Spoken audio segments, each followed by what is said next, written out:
Bonjour les amis, je suis Gennaro et je vais vous parler de la Smartwatch 3 de Sony. Alors pour faire court, je l'ai trouvée intéressante et je la recommanderais sans aucun problème à quelqu'un qui voudrait s'acheter une smartwatch. Si je devais lui donner une note, je serais à 4 sur 5. Elle loupe le score parfait pour des raisons de design essentiellement. Je la trouve pas aussi élégante que certaines de ses concurrentes, en particulier la Motorola Moto 360. Personnellement, c'est la deuxième smartwatch que j'utilise au quotidien après avoir essayé une Samsung Galaxy Gear l'année dernière, mais je l'avais abandonnée au bout de quelques semaines parce que je la trouvais trop lourde et imposante, même si elle avait des fonctions en plus de la smartwatch de Sony. La Smartwatch 3 de Sony ne permet pas par exemple de répondre ou de passer des appels et ne vous pourrez pas prendre de photos avec, mais ces fonctions ont été abandonnées sur tous les nouveaux modèles de smartwatch qui sont sortis, y compris par Samsung et sa Galaxy Gear, pour une très bonne raison, c'est que ces fonctions n'étaient pas très utiles ou pratiques et rendaient la montre plus lourde et plus inconfortable. Comme beaucoup de smartwatches qui sont sortis depuis la rentrée, la Smartwatch 3 utilise le nouveau système d'exploitation de Google, Android Wear. Par conséquent, elle permet de faire essentiellement trois choses. La première, c'est de consulter les notifications de votre téléphone Android.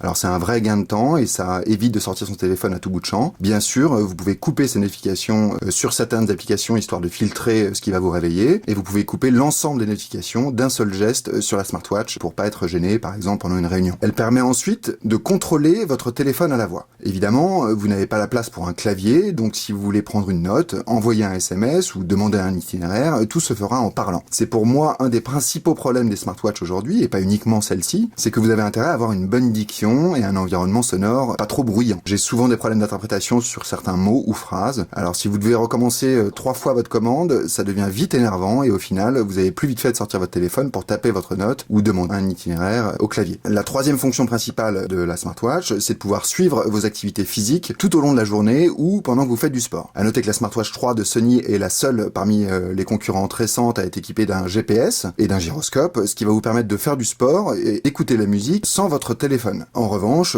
pas de capteurs qui suivent votre pouls, votre glycémie, ça restera des points différenciants de l'Apple Watch, mais qui n'est pas encore sorti, qui sortira en début d'année. Pour ce qui est du design, le design de la montre est franchement réussi, c'est quelque chose de vraiment important pour une montre. La Smartwatch 3 est carrée, ce qui est un choix que je trouve très cohérent. Les montres circulaires sont souvent plus élégantes, mais que ce soit pour des applications ou pour naviguer dans les menus, je trouve plus logique d'avoir un écran carré. L'écran fait 4 cm pour une résolution de 320 par 320 pixels, ce qui le rend très confortable à l'œil. Le modèle que j'ai choisi est en version sport, du coup vous avez un bracelet en silicone noir dans lequel la montre vient se clipser. Il en existe différentes couleurs et Sony a annoncé de nouveaux bracelets pour début 2015, parce que le bracelet en silicone, à l'usage, est moins cher, mais finalement assez salissant. Sur le côté droit, vous avez un seul bouton qui va vous permettre de contrôler votre montre, et il est incrusté dans le bracelet, ça c'est quelque chose d'important. Le bracelet recouvre intégralement la montre, ce qui fait que quand vous allez changer de bracelet, le bouton changera également avec. Le bouton permet d'allumer ou d'éteindre votre montre et d'accéder au menu de réglage de la montre quand vous appuyez longtemps. Au final, je l'utilise très rarement, puisqu'il suffit d'appuyer sur l'écran pour réveiller la montre. Le fermoir est en métal et ajustable à tous les poignets, sans aucun problème. L'ensemble est assez léger, ce qui est quelque chose d'assez important pour une montre. J'ai jamais été gêné au quotidien, que ce soit en déplacement ou devant un clavier, qui est le moment le plus fréquent où j'ai envie d'enlever ma montre. On n'a pas l'impression de porter quelque chose de plus lourd qu'une montre classique. Pour ce qui est de la batterie, alors c'est une question des plus fréquentes de mes amis sur une smartwatch. Après une journée intense d'utilisation, pour tout tester, je suis arrivé en fin de journée avec 40% de batterie. Alors je me suis dit cool,